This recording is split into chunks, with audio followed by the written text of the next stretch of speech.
Is Taylor Swift invited to play the Super Bowl this year, the halftime show? We would always love to have Taylor play. She is a special talent, and obviously she would be welcome at any time. Is it in the works? I can't tell you anything about that. Is it a maybe?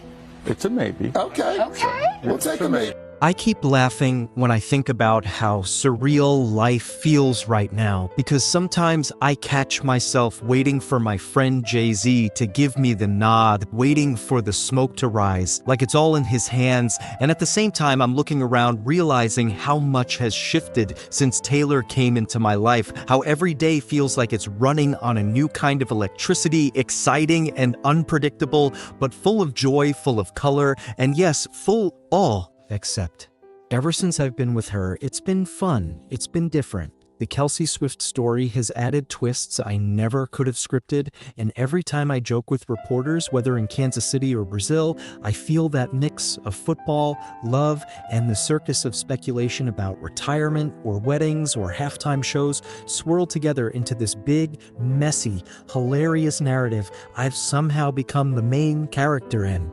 In Brazil, when I told them I had one more ring, two if you count the Super Bowls, I wasn't just flecking, I was living in that space where humor keeps things light, where life feels like a stage, but I'm still the same guy who just wants to keep playing, keep winning, keep loving, and keep laughing.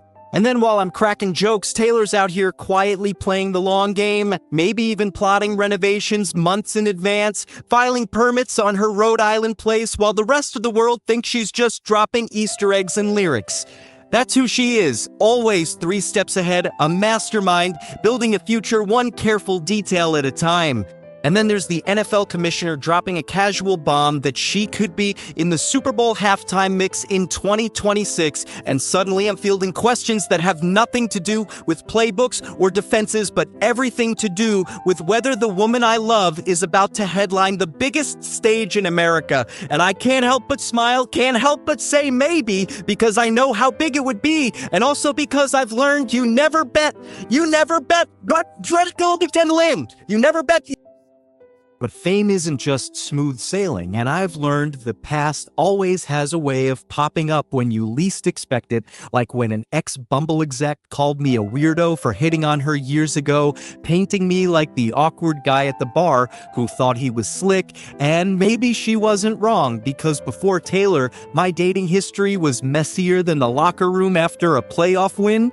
I laugh now at how reality TV, flings, and even accusations from the past seemed like the headlines that would define me, but now they're just background noise compared to the love I've found. And while people dig through those old files, my brother Jason's daughter, Wyatt, is out here making real headlines by doing what neither of us ever managed, surviving preschool without getting kicked out.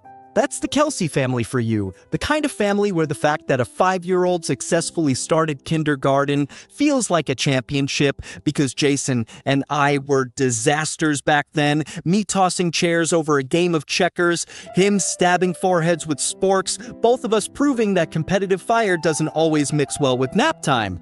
Kylie laughs about it now, saying they're 1 for 4 with their kids, expecting Elliot to make it through, but betting against little Bennett.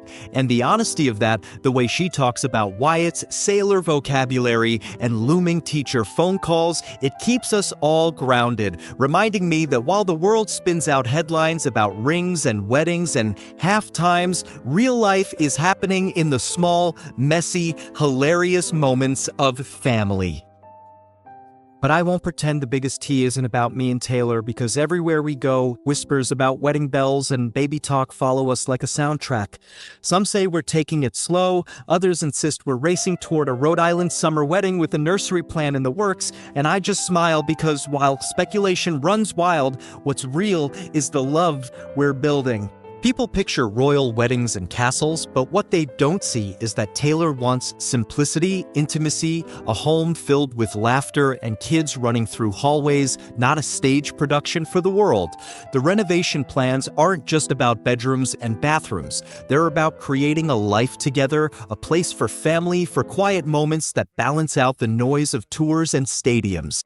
And yes, the baby questions come fast now. We're both 35, both at that age where every holiday dinner comes with side dishes of "so when's the baby?" And while we aren't there yet, I'd be lying if I said we haven't talked about it, dreamed about it, imagined what it would be like to hold a child of our own, to write the next chapter, not on a stage or a field, but in the nursery of a home that feels safe and ours. Meanwhile, the NFL keeps me busy, the Chiefs keep me focused, and yet the circus never stops. One day I'm rolling into a press conference doing the Mahomes impression and roasting him for teasing me about not knowing where Brazil is on the map. The next I'm being asked if Taylor's playing halftime or if I'm retiring tomorrow.